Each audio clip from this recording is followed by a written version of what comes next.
Bonjour à tous et bienvenue dans notre nouvelle émission À vous la parole. Alors aujourd'hui on se retrouve pour une émission spéciale avec nos papas. Aujourd'hui notre thème de l'émission c'est Papa, que ta lumière brille. Et aujourd'hui on a des invités d'honneur. On a nos papas aujourd'hui. Donc je vais vous laisser vous présenter. Comment j'ai pas dit. Père de 4 enfants. Alain Kété, voilà, père de 3 enfants. Père de 5 enfants. On acclame pour nos invités.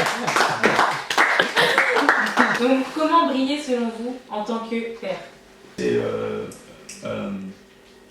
être un modèle pour ses enfants en suivant ce que la parole de Dieu nous dit.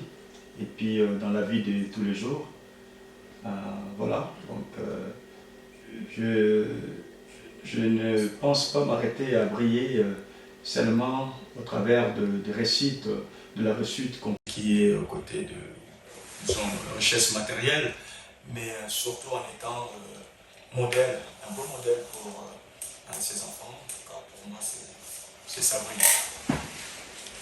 Je peux toujours continuer. Briller, c'est être un exemple, comme le pasteur vient de le dire, mais briller aussi, c'est plus être au service de l'autre. C'est-à-dire se mettre à la disposition de celui dont on aime et on veut son épanouissement. C'est-à-dire être un modèle pour lui. Être celui qui va être son guide. C'est lui qui va être son mentor. Puisque le premier mentor d'un enfant, c'est le papa. C'est la maman. Et quand l'enfant est dans la maison, il a tendance à imiter, même s'il n'a pas cette... il ne le fait pas sciemment, inconsciemment, il imite. Et quand un papa a de mauvaises habitudes, cela peut entraîner de mauvais comportements de la part de l'enfant. C'est pourquoi, pour moi, briller, comme venait de dire le pasteur, c'est être tout d'abord un modèle pour l'enfant. C'est-à-dire un modèle pour lequel l'enfant a cette assurance que je suis dans la bonne disposition de devenir quelqu'un de bien dans la société. Donc, je vais rejoindre le pasteur et puis papa. Et briller pour moi, c'est être comme un miroir pour sa famille. Ça veut dire le miroir dans lequel on transmet les messages de l'éternel, de Dieu. Donc c'est ça pour moi, briller. Et donc, est-ce que vous vous rappelez de la première fois que vous avez eu votre enfant? Vos enfants. Donc là, papa, il avait eu 4 enfants. Il a 4 enfants, c'est ça? Oui. Est-ce que vous vous rappelez de chacune des naissances de vos enfants? Comment vous vous êtes sentis? Je me rappelle de l'arrivée de deux, puisque les autres, je n'étais pas là. L'aîné, j'étais là. Et il s'est passé dans des situations qui, je glorifie le Seigneur. Puisque le jour où mon fils est venu au monde, j'étais à l'église. Et ce jour-là, gloire à Dieu, le pasteur, je n'étais pas pasteur, je n'étais que chantre, mais le pasteur m'avait donné pour apporter la parole de Dieu. Juste au moment où on a terminé, j'ai vu une de nos connaissances qui est entrée dans l'église pour me dire que tu dois rentrer très très très vite. On t'attend. Tu dois rentrer très vite. J'ai directement pris la voiture. Arrivé, j'ai pris ma femme, je l'ai mise dans la voiture puisque au Congo, il n'y a pas d'ambulance, c'est-à-dire on ne pouvait pas appeler une ambulance. On l'a amené à l'hôpital de Sœurs, une clinique, une maternité de Sœurs à Mbinza. Et de là, il est né à 12h30. Il pesait 2 kg 75 ou 76. C'est que c'est la sage-femme qui est venue me l'annoncer. Monsieur, vous avez un fils. Et j'ai loué le Seigneur j'ai béni le Seigneur, j'ai vu, puisque j'ai vu leur enfant, je l'ai pris dans mes mains, j'ai rendu grâce à Dieu pour me l'avoir donné. Mais les circonstances dans lesquelles il était venu, c'était un peu difficile. Puisque je me rappelle juste un épisode où ma femme était enceinte, j'étais fatigué, je voulais m'endormir. Elle a prié. C'est comme si elle me disait, réveille-toi, prie. Kalonji, réveille-toi, prie. Quand tu aussi m'embêtes avec, j'ai déjà prié, pourquoi je dois encore continuer à prier? Mais ça revenait, juste au moment où je suis mis à genoux pour prier, Dieu m'a montré de grandes choses. C'est que c'était un combat. Mais Dieu nous a fait vaincre ce combat-là. Et il est aujourd'hui toujours en vie. Je bénis le Seigneur. À ce moment-là, je ne l'oublierai jamais, puisque la façon dont on l'a annoncé, on est venu me prendre à l'église pour aller jusqu'à, comme on a quitté ma campagne, et de là, Dieu a fait quelque chose de bien. Puisqu'elle pouvait aussi accoucher à la maison, comme je n'étais pas là, elle pouvait accoucher dans la voiture. Mais Dieu a fait qu'on arrive jusqu'à la maternité, qu'on la prenne en charge. Et tout s'est bien passé. Amen. En tout cas, moi j'ai eu la grâce d'assister aux 3 naissances de mes enfants. Chaque naissance était différente. Pour la première fois, je me rappelle que mon fils aîné, il est né à 12h, je pense, 52. Voilà, 12h52 minutes. Et c'était un moment de joie et de bonheur. Et ce que j'ai ressenti à ce moment-là, comme je le dis souvent, il y a des émotions, des sentiments qu'on a du mal et on aura du mal à mettre des mots. On sent qu'on est... il y a de la joie, il y a une forme de bonheur dans son cœur. Mais le mot bonheur ne suffit pas pour exprimer ça. Parce que on se dit, c'est bonheur, oui, mais ça, c'est autre chose. Hein, tel que lorsqu'on devient père pour la première fois. Et c'est un sentiment que je ne trouve pas, et jusque-là, je n'ai pas trouvé de mots pour les qualifier. C'est simplement là. Voilà. Merci. Chaque enfant, comme on dit dans son histoire, vous imaginez, j'en ai 5. Donc, j'ai 5 histoires avec 5 enfants. On a ton histoire, 5 enfants. Voilà. Donc là, pour ma part, mon premier fils, je n'étais pas là. Comme papa. Donc j'étais déjà ici. Et sa mère est au Congo. Mais par contre, pour ma deuxième fille, dont la responsable de cette émission, je parle de ça, c'est son histoire. Exactement. Marie-Prisca. Marie-Prisca. Madame là, elle m'a fait voir. Oui, les choses. C'était le soir, alors là, je me disais, même pendant que je revenais là, je me disais, j'arrive, je mange, je me douche, je dors. Mais non, madame n'avait pas décidé que ça soit resté. J'arrive, c'est Marie-Prisca. Tout de suite, maman, elle va pas bien. J'étais en train de manger, hein. Maman, elle va pas bien. Maman, elle va pas. J'avais pas de voiture à l'époque. Il fallait trouver le taxi ou quelqu'un qui pourrait nous aider pour nous amener à l'hôpital. Je descends en bas pour voir, il y a un frère congolais là-bas qui veut je vous amène. On nous accompagne à l'hôpital. Je ne sais pas si on va appeler ça chance ou pas. Au lieu d'entrer à l'entrée principale, nous on passe par derrière. On arrive derrière là-bas et on était là prêt à arriver. J'étais dans tous les états. Il m'arrive presque à arriver déjà. Donc je me suis dit, bon, je vais faire ça, je vais m'occuper de ma femme. Allongé sur le canapé, j'ai commencé à faire tout ce qu'il fallait faire, tout ce que le médecin pouvait faire. Et pendant ce temps, le monsieur qui nous avait amené à l'hôpital, il frappait à la porte, derrière là, pour appeler s'il y avait quelqu'un au secours. Les infirmières lui disent, mais non, monsieur, c'est pas ici, l'entrée, c'est par là-bas.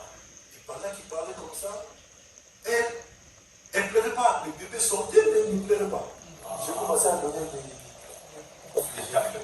J'ai tapé première fois, deuxième fois. Oui, j'ai dit, non, cette fois-ci, je vais vraiment taper fort. Il faut qu'elle bouge. J'ai tapé fort, paf. Ils sont en train de dire, oh, le bébé est déjà là. Ils ont pris l'enfant, ils ont mis à l'intérieur, et tout le monde applaudissait. Il n'y a même pas trop que je parle. C'est mon histoire, moi, exactement. Mon fils, je sais qu'elle pense que donc voilà, je bénis le Seigneur pour ça. Dieu m'a donné le moyen de le faire. Alors je maîtrisais bien dans ça, mais je le faire quand même. Sois béni. Amen. Les pères ont des talents. Exactement, des naissances extraordinaires et que vous devez réussir à faire face. Et comment vous pourrez définir vos relations maintenant avec vos enfants? Parce que vous avez aidé à la naissance, vous avez été là, vous avez été témoin de la naissance. Et maintenant, comment elles sont vos relations avec vos enfants? Les relations avec mes enfants sont très bien. Bien que ce n'est pas facile.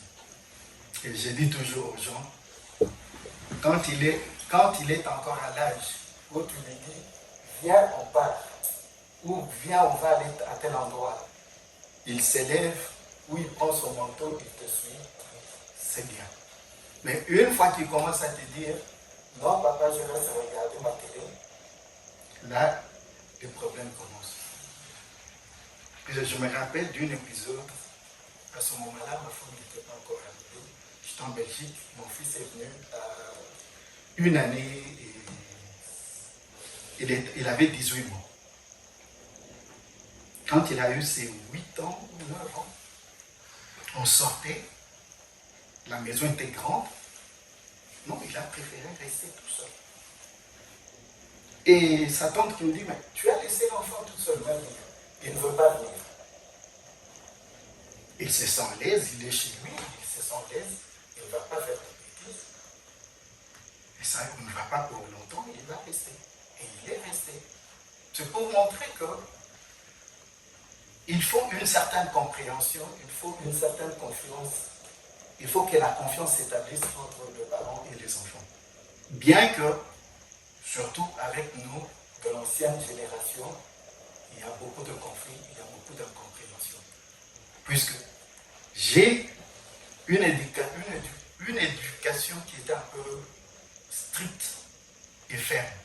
C'est-à-dire, tu fais ou tu as une punition. Tu obéis, tu es l'ami du papa, tu es l'ami de maman, mais quand tu n'obéis pas, tu deviens directement, c'est-à-dire celui qui on doit redresser. C'est-à-dire, quelque part, c'était bien, mais c'était un peu difficile. Mais c'était l'éducation que nous avons eue. Et quand nous regardons dans la parole de Dieu, la Bible n'écarte pas cet aspect du problème. Mais je peux dire aujourd'hui que nous avons des relations apaisées, où nous discutons, où il propose. Et là, vraiment, ça se passe très bien. Mais il y a eu un temps où on était vraiment, surtout avec mon fils. Vous savez, quand on a qu'un seul, on veut que, quelque part, on veut qu'il réussisse. Mais quand il commence à faire, par exemple, des bêtises, ça ne passe pas. Des fois, il fallait recourir à des moyens qui étaient violents, mais qui, avec le temps, on a compris que ça ne sert pas à rien. C'est-à-dire qu'il faut aller dans le dialogue, il faut aller vouloir comprendre tout d'abord pourquoi il le fait. Et qu'est-ce qu'il veut, il désire vraiment. Pour mes enfants, je suis allé même au collège pour suivre leur instruction. J'ai même créé une association de parents d'élèves au collège. qui est jusqu'aujourd'hui. Puisque je voulais être sûr, être derrière les enfants.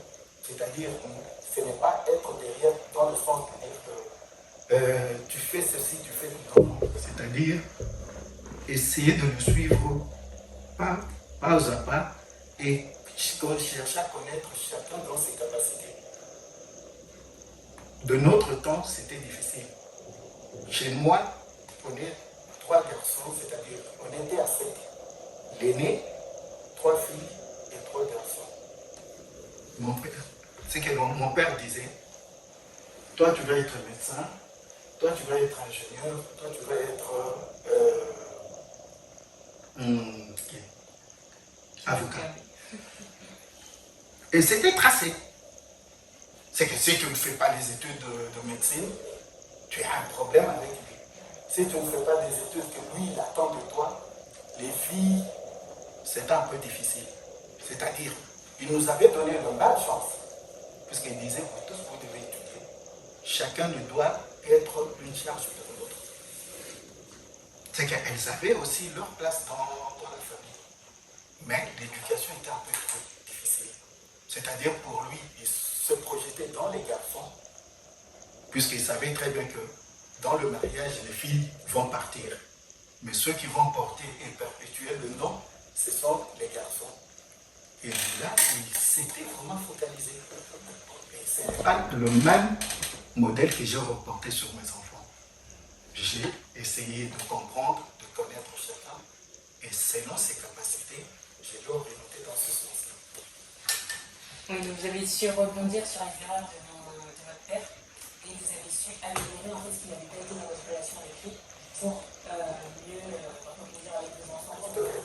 C'est-à-dire, l'éducation du temps de nos pères, c'était une éducation qu'ils ont eue de colonialistes.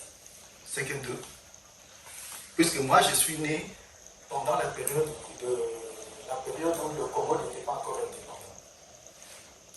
C'est-à-dire, l'homme blanc avait toute l'autorité, tout le pouvoir et toute la vérité. C'est que, à l'école, un enfant pouvait être puni. Un enfant pouvait être humilié. C'est-à-dire, vous n'avez pas très bien fait votre devoir, on vous fait ramasser les papiers ou le feuille dans la cour de récréation. C'est-à-dire, tous les enfants te voient en train de ramasser. Et là, ils savent que tu as fait quelque chose qui n'est pas bien. Et quand tu rentres à la maison, tu veux dire, papa, on m'a fait ceci, il a raison. Ce qui n'est pas le cas aujourd'hui. Aujourd'hui, quand un parent vient dire, un enfant vient dire à son papa ou à sa maman que à l'école, le professeur m'a fait ceci, le professeur est en danger. Mais avant, ce n'était pas le cas.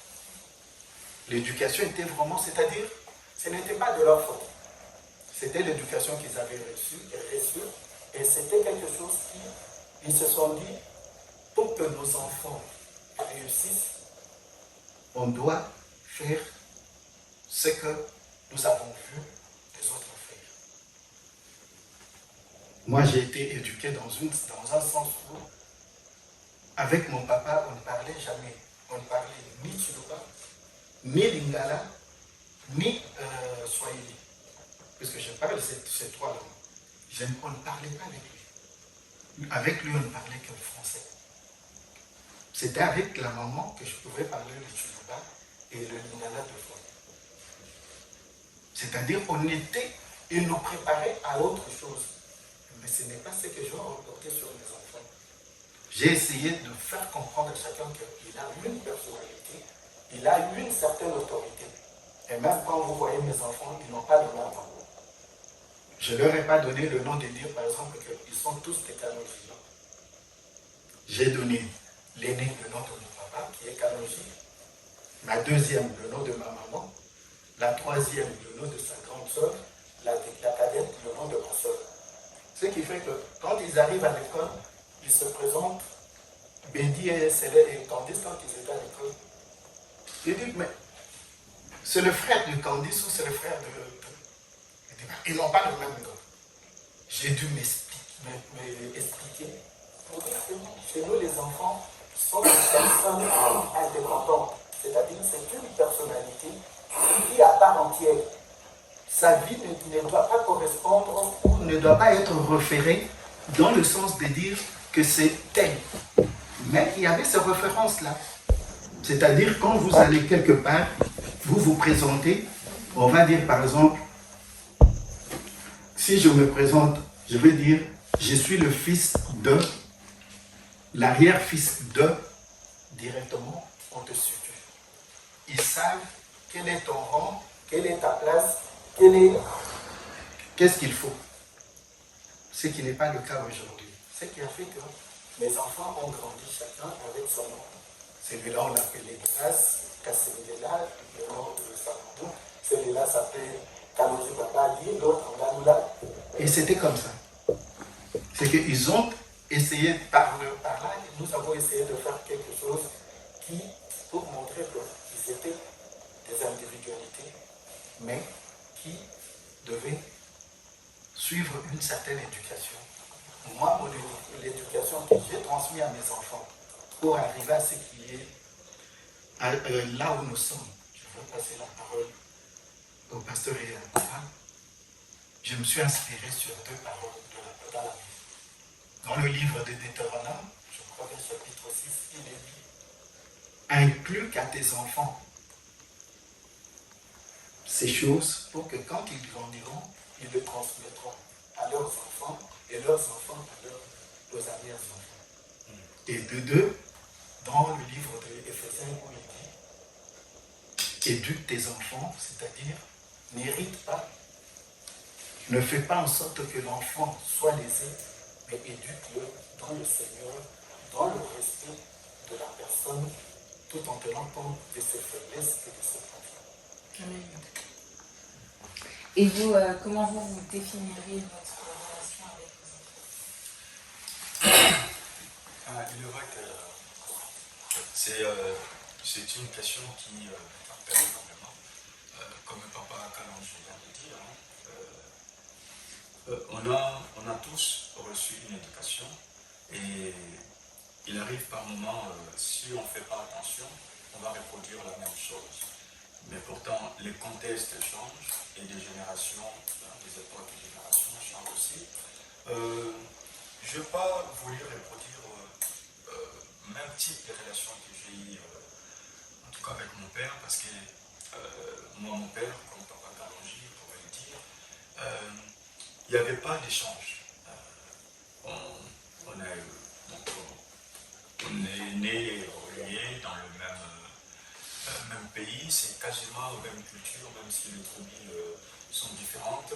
C'est-à-dire qu'un papa, c'est comme un shérif. C'est souvent, quand il est là, tout le monde se tait, c'est lui qui parle, et c'est rarement, il y a des familles qui ont eu cette grâce peut-être, où on pouvait exprimer ses pensées, mais c'est plus, on est à l'écoute du père, et le père soit à ton écoute pour exprimer ce que tu penses. Bon. En évoluant, en tout cas avec mes enfants, ce n'est pas la même chose. Je voulais établir la relation avec mes enfants, premièrement sur base d'amour. Cela ne veut pas dire que nos parents, que ce soit en Afrique, ne nous aimaient pas. Ils nous aimaient, mais ils avaient leur façon à eux d'exprimer. Voilà, donc d'exprimer leur amour. Ce qui était mis plus en avant, c'est l'autorité du père. Or, l'expression de l'amour n'exclut pas l'autorité du père. Donc, je base vraiment d'abord cette relation sur base d'amour, et puis il y a la confiance aussi, parce que ce que moi je n'ai pas bénéficié de mon enfance dans la relation avec notre papa, c'est ce manque de pouvoir de demander la confiance, c'est-à-dire de responsabiliser, de confier des choses à faire, et puis de dire, voilà, donc que ce soit la gestion de certaines choses, les contextes ne sont pas différents, je dis encore l'époque ne sont pas différents. Donc il y a cette relation de confiance. Quand je parle de la relation de confiance, c'est vraiment aussi leur laisser faire des choses, leur confier des choses auquel, que ce soit certains biens, qui peut s'avérer comme un danger pour les autres, hein, parce que si ce n'est pas bien géré, voilà. Donc, prenons l'exemple, que ce soit quand on donne à un enfant actuellement le portable, nous, on ne voulait pas à notre époque. C'est vrai qu'on s'est dit, on te fait confiance que tu fasses de cela un bon usage. Tu as des responsabilités comme faire ses devoirs, ses études, réviser, tout ça. Donc, on n'est pas toujours derrière. C'est déjà une marque de confiance. Et puis, on ne vient pas imposer aux enfants, même s'ils ne sont pas aussi adultes que cela, toujours ce qu'ils doivent faire. Du moment où on leur a donné des consignes, on s'est dit, ils sont même capables de respecter ces consignes-là. On base vraiment sur la confiance, en les responsabilisant dans certains domaines.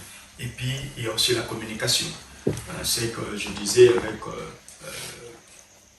mon père, on n'a pas eu, je ne l'ai pas eu directement. Souvent, c'était avec notre maman. Maman en parlait. C'est ça, donc la communication. On échange énormément avec nos enfants, notamment même dans la voiture. Quand souvent dans la voiture, on échange, on fait même, je parle de cela, du culte, parce que nous chantons ensemble et chacun parle. Les autres apprennent à écouter. Et puis, en tout cas, quelqu'un qui s'embarque avec un homme ou on l'embarque dans la voiture, avec nous à un moment donné, il peut avoir l'impression qu'on forme une chorale. Voilà. Donc, c'est ces trois éléments-là sur lesquels je privilégie vraiment la relation avec mes enfants: l'amour, la confiance et la communication. Et toi, papa? Je vais résoudre papa parce qu'on est tous passés par là. Nous, vraiment, les parents africains qui viennent de l'Afrique, on a eu une éducation sortie tout droit de la colonisation. Moi, je pense ça comme ça, parce que nos parents pourraient.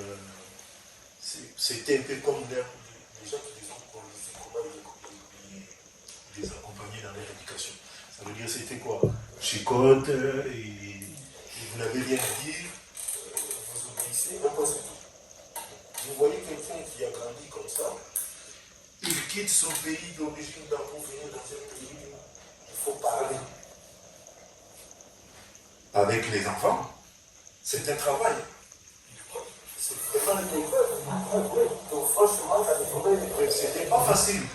Hein? D'ailleurs, moi je profite pour vous remercier parce que vous avez aussi contribué à ce que nous puissions devenir ce qu'on est aujourd'hui. Notre façon de se comporter aujourd'hui, c'était pas facile. Hein? C'est pourquoi les relations comme avec les grands frères, les Loïc et tout ça, c'était un peu tendu, hein, au départ, parce qu'on voulait à tout prix reproduire ce que nous on a vécu. Mais à la suite des temps, on a compris, avec tous les pays aussi, hein, la France nous a aussi beaucoup aidés, pour essayer un peu de dire, voilà, c'est pas comme ça que ça va marcher, on doit faire des concessions. En fait, il fallait faire des concessions, et avec vous, et avec nous, pour pouvoir marcher ensemble. Vraiment, moi je suis content. Je suis content d'avoir ce côté-là dur de nos parents, et le côté France qui nous apporte aussi ça, pour trouver l'équilibre. Donc en tout cas, ça va. Et donc, pour expliquer, Loïc, c'est le premier enfant, le premier enfant, c'est bien compliqué. Le premier enfant, c'est compliqué, parce que vous ramenez tout ce que vous avez appris là, les Afrique, vous dites, bon, c'est comme ça, à la Dieu. Donc, pour récapituler, donc, les conseils que les papas nous ont donnés, c'était surtout de baser sur la communication. Donc, vraiment, avoir une bonne communication avec ses enfants, c'est ce qui revient, ce qui est très important. Savoir faire des concessions. Oui, exactement. Donc, faire des concessions, savoir se sacrifier, écouter l'enfant, être à l'écoute, et vraiment aussi se mettre un peu à la place de l'enfant. Parce que, exactement, ils ont surtout, ce qui est revenu, c'est qu'ils ont appris un peu des erreurs qui ont été commises par leur père pour ne plus les reproduire. Ils ont juste qu'ils ne les avaient pas pu là-haut pour éviter de les reproduire pour leurs enfants. Et donc ça, c'est ce qui est remarquable. On vous applaudit aussi pour ça. Et grâce à Dieu aussi. Mais grâce à Dieu, avec amour aussi. Grâce à Dieu, puisqu'on sent que si Dieu n'était pas entré dans nos vies aussi, on serait peut-être pas ce que nous sommes. Parce que la parole de Dieu nous a aussi beaucoup aidé à comprendre et À avoir des relations avec les autres. Exactement, et tout à l'heure, vous parliez aussi de la prière. Donc la prière, elle vous a certainement, j'imagine que vous avez pu aider. Bien, vous avez dit, vous avez remis vos enfants dès leur naissance, vous les avez remis entre les mains de Dieu. Donc je pense que ça a été aussi un élément qui a pu vous aider, le fait de les avoir consacrés à Dieu tout simplement. Et tout ce que vous avez fait, c'était basé aussi sur la parole de Dieu, basé sur la prière, parce que vous êtes confié en Dieu. Et Dieu, il a pris votre fardeau, Dieu, il a pris ce que vous aviez sur le cœur. Et il s'est aussi chargé de l'éducation de vos enfants. Et donc, il vous a aidé, il vous a soutenu tout au long de cette éducation-là. Et vous êtes vraiment des personnes qui sont à remercier, qui ont du mérite pour tout ce que vous avez fait en tant que papa. Parce qu'on a aussi des exemples de papas qui sont absents et vous avez été ces parents qui étaient présents. Et vous êtes aussi ces modèles pour la jeunesse, pour ces personnes dans l'église, pour être de bons parents, pour ces personnes qui n'ont pas de repère forcément, qui sont perdues. Et vous êtes ces personnes-là qui peuvent être modèles. Et donc aujourd'hui, j'aimerais aussi vous demander, donc, vous, un parent, est-ce que vous pourrez donner des conseils, peut-être des petites astuces pour mieux agir? Parce que vous avez eu une expérience, mais par exemple, il y a des parents qui vous regardent, qui ne sont pas encore pères, qui ont peut-être des appréhensions, qui ne savent pas comment agir. Qu'est-ce que vous pourriez donner comme conseil? Moi, de mon côté, je prends souvent un exemple d'un père dans la Bible. En plus de tous ces côtés que nous connaissons être un père, comme Papa Kalonji nous rappelait, c'est être aussi mentor, c'est être un coach, c'est tout un métier. Parmi tant de pères que la Bible, ou beaucoup de pères que la Bible représente, il y a cette histoire dans Luc, le fils prodigue, avec son père, et je parle de l'amour du père dans cet aspect-là, ou dans ces contextes. Le père, pour moi, c'est quelqu'un qui ne fait pas seulement aimer, mais son amour l'amène aussi à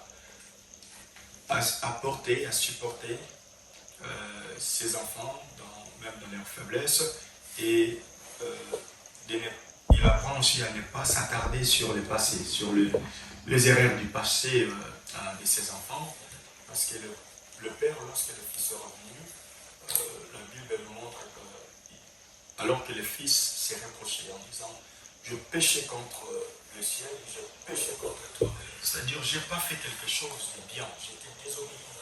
Et la réponse du père, c'était de faire appel. Donc, premièrement, il avait embrassé son fils et il a fait appel à ses serviteurs pour qu'on amène une nouvelle robe, une nouvelle alliance qu'il avait mis au niveau de son doigt. C'est pour dire que je ne m'attarde pas sur le passé. Je t'accorde encore une nouvelle chance pour que nous puissions faire un nouveau départ. Donc, pour moi, être père, c'est ne pas s'attarder toujours sur les erreurs du passé du fils. Le fils peut apparaître insupportable ou bien sage ou bien avoir commis beaucoup d'erreurs. Mais comme père, il faut apprendre à continuer à aimer, à supporter, à pardonner et à donner une nouvelle chance pour un nouveau départ. Merci. Un enfant, c'est un don de Dieu. C'est une bénédiction. Mais il n'y a aucune bénédiction qui est reçue sans le sacrifice. C'est-à-dire, un père doit se préparer. Quand on veut devenir père, on doit se préparer au sacrifice. C'est-à-dire être prêt à donner sa vie à donner son temps pour ses enfants. Si on n'est pas prêt à faire cela, même tout ce dont le pasteur vient de dire, ça ne servira à rien. Mais c'est vraiment un don qui demande beaucoup de sacrifices. Moi, ce papa, qui l'enfant est parti, il est allé dépenser tout ce dont il lui avait donné comme héritage. Il rentre, mais il continue à l'aimer. Il l'accueille comme s'il n'avait rien fait. Et c'est vraiment quelque chose qu'il faut demander la grâce de Dieu. En voulant devenir père, il faut demander aussi que le Seigneur fasse de la personne qui veut être père, le père qui va être un père pour cet enfant.